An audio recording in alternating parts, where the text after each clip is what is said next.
What if the man who built God's most holy house was a monster? What if the king who renovated the Second Temple into one of the wonders of the ancient world was a man whose architectural genius was matched only by the depths of his paranoia? A ruler who raised up magnificent cities, harbors, and fortresses for the entire world to see, while secretly digging dungeons for his own family. This is the story of a man history calls the Great, King Herod, a name synonymous with monumental ambition. But his greatness is a legacy written not just in gleaming marble, but in cold blood. A story of a crown secured by genius, but haunted by the ghosts of those he sacrificed to keep it. Our story begins in the turbulent final decades of the 1st century BCE. The Roman Republic is breathing its last, convulsing into an empire that would define the next 1,000 years. And caught in the middle is the ancient kingdom of Judea, a land of fervent faith and fierce independence, now chafing under the shadow of Rome's eagles. Into this cauldron of political and religious fire steps a man named Herod. He is not of the traditional Jewish royal line, the Hasmoneans. He is an Idumean, an outsider in the eyes of many of his subjects, a fact that would fuel a lifelong insecurity. He is a shrewd, ambitious, and utterly ruthless politician who secures his throne not by birthright, but by pleasing the right masters in Rome. As a client king, he was tasked with keeping the peace and serving Roman interests, a balancing act that demanded both brilliance and brutality. This is the great paradox of his reign, the central question we will explore. How did this one man become both one of history's most visionary master builders and one of its most infamous family tyrants? To understand the bloody legacy of Herod the Great, we must excavate the two conflicting souls trapped within him: the artist who reshaped the very landscape of the Holy Land, and the monster who slaughtered his own sons to protect his crown. Our primary guide on this dark journey is the historian Flavius Josephus, whose writings paint a vivid and at times terrifying portrait of the king. And nowhere was that monumental ambition more visible than in the very stones of the kingdom he transformed. To earn the title the Great, and perhaps to win over a skeptical populace who saw him as a foreign usurper, Herod undertook a building program of breathtaking audacity, unlike anything the region had ever seen. His crowning achievement was in Jerusalem itself. He took the existing Second Temple, a revered but modest structure, and reimagined it on an epic scale. The project was both a feat of engineering and a masterclass in political maneuvering. He doubled the size of the Temple Mount platform to create the largest sacred esplanade in the ancient world, a vast plaza that could hold hundreds of thousands of pilgrims. The construction was a monumental undertaking, employing 10,000 workers. So sacred was the work that Herod had 1,000 priests, specially trained as masons and carpenters, to work on the holiest inner sanctums. The result was a gleaming marvel of white marble and gold, a building so magnificent that the Talmud would later say, "He who has not seen the temple of Herod has never seen a beautiful building in his life." The Western Wall, which still stands today, is but a humble retaining wall of this colossal project, a testament to its sheer scale. But appeasing his subjects was only half the battle. To secure his standing with the most powerful man in the world, Herod would offer a tribute, not of gold, but of granite and concrete. On an exposed, unforgiving stretch of shoreline with no natural harbor, Herod's engineers achieved the impossible. Using advanced Roman techniques, including hydraulic concrete that could set underwater, they constructed a massive artificial port named Caesarea Maritima.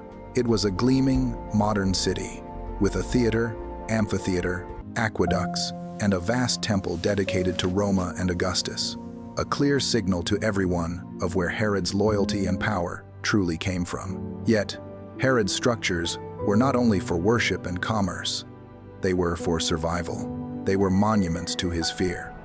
High above the Dead Sea, he refortified the remote, desolate mesa of Masada, turning it into an impregnable fortress palace.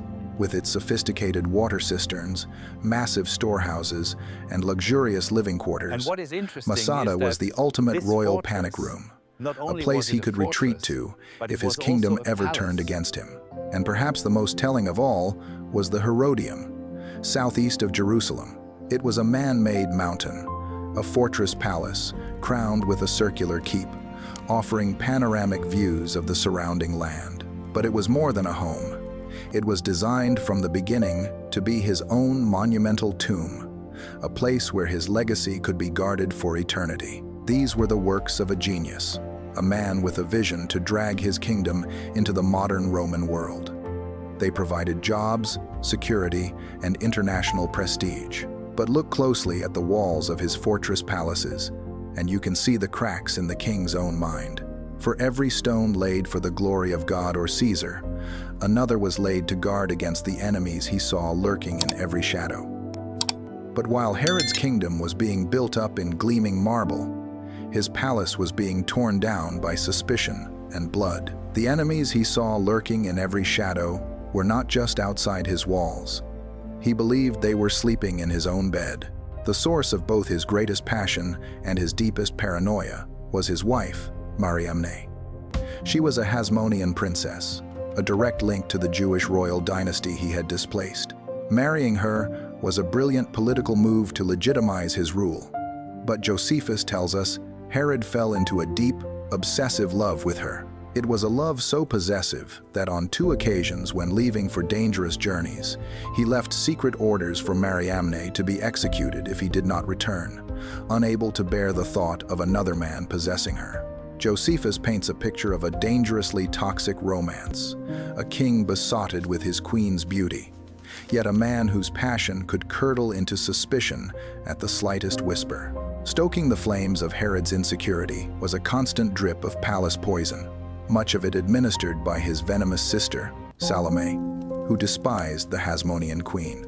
She and others drip-fed Herod lies and half-truths, whispering of plots with Hasmonean loyalists and fabricating tales of infidelity, twisting his love into a deadly jealousy. Finally, accusing Mariamne of treason, Herod convened a farcical trial and condemned her to death. Josephus writes that he would spend the rest of his life haunted by the act, descending into fits of madness, calling out her name in the lonely halls of his palace. Mariamne's death was not the end of the bloodshed. It was only the beginning. Her sons by Herod, Alexander, and Aristobulus grew into handsome, popular young men, a living reminder of the royal bloodline that Herod himself lacked. As they came of age, Herod's paranoia, again fanned by court intrigue, convinced him they were plotting to avenge their mother and seize his throne. This was not a swift decision, but a slow, agonizing familial tragedy that played out for years, with public trials, forced reconciliations, and constant espionage within the palace walls. Finally, having exhausted all other options, he had his own 2 sons strangled. The brutality was so infamous that it reached the ears of Emperor Augustus in Rome, who was said to have remarked with grim irony, "It is better to be Herod's pig than his son," a reference to the Jewish prohibition on eating pork. Even this was not enough. In the final agonizing days of his own life, while suffering from a gruesome and painful disease, a dying Herod ordered the execution of his firstborn son and one-time heir, Antipater, for yet another alleged plot. His crown would be secure, even if it meant his dynasty would be built on a foundation of corpses. It is in this context of a king who had already murdered his wife and 3 of his own sons that we must consider his most infamous alleged crime, the massacre of the innocents. The story, in which Herod orders the slaughter of all male infants in Bethlehem to eliminate a newborn king of the Jews, appears only in the Gospel of Matthew. The historian Josephus, who gleefully details nearly every other Herodian atrocity, makes no mention of it. So, did it happen? Most historians are skeptical of the event as described, but that almost misses the point. The story has clung to Herod's name for 2 millennia for one simple reason. It is utterly and terrifyingly believable. For a man who would kill his own sons to protect his throne, was the murder of unknown children in a small village really a step too far? Whether literal history or not, The massacre of the innocents cemented Herod's legacy, transforming him from a political tyrant into a monster of biblical proportions. To dismiss Herod as a simple monster, however, is to miss the political genius that allowed him to not only seize power, but hold it for 33 brutal and turbulent years. He wasn't just a tyrant. He was one of the ancient world's ultimate survivors, a master of a deadly game where the only prize was living to see another day. His entire career was a masterclass in navigating the treacherous currents of Roman politics. He initially rose to power as a loyal client of Mark Antony. When Antony and his lover, Cleopatra, were decisively defeated by their rival Octavian at the Battle of Actium, Herod's fate should have been sealed. As an enemy of the new, undisputed master of the Roman world, he should have been executed, or, at best, exiled. But when summoned to face Octavian, the future Emperor Augustus, Herod performed an act of stunning political audacity. He appeared before the conqueror, not in supplication, but with his diadem removed as a sign of respect. He frankly admitted his unwavering loyalty to Antony and boldly declared that he would have served Octavian with the same fierce devotion had he been his patron. Impressed by his courage and recognizing his value as a strong, capable buffer king on the edge of the empire, Octavian didn't just spare Herod. He confirmed him as king of Judea and even expanded his territory. This was Herod's lifelong tightrope walk. He had to be a loyal servant of Rome, building temples to the emperor, introducing Greco-Roman culture, and ensuring the steady flow of taxes. At the same time, he ruled a fiercely monotheistic and often rebellious Jewish population that viewed these pagan customs as blasphemy and his rule as illegitimate. This impossible position, caught between the Roman hammer and the Jewish anvil, explains so much of his cruelty. Every potential messianic claimant was a threat to Roman stability. Every Roman demand was a potential spark for a popular uprising. For Herod, control had to be absolute. Dissent had to be crushed without mercy. His tyranny, then, was not merely the product of a diseased mind. It was a calculated and necessary tool of political survival. So who was King Herod? The Great or the Terrible? The historical record demands that we accept both. He was a visionary who dragged Judea into the Roman world, a master builder whose works still stagger the imagination 2,000 years later. But he was also a paranoid tyrant who turned his family into a mausoleum, a man so terrified of losing his power that he murdered his own wife and sons. His ultimate legacy, then, is one of profound and tragic irony. The magnificent temple he built to win the hearts of his people would, just a few decades after his death, become the epicenter of a rebellion that led to its utter destruction.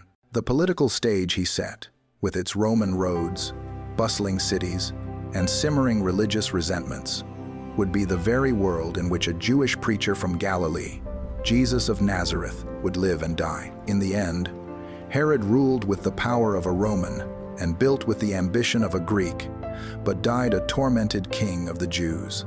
His story is a timeless warning of milking the hunger for power can build fortresses to guard a tomb, while leaving a dynasty as fragile as dust, scattered by the very winds of history he sought to command.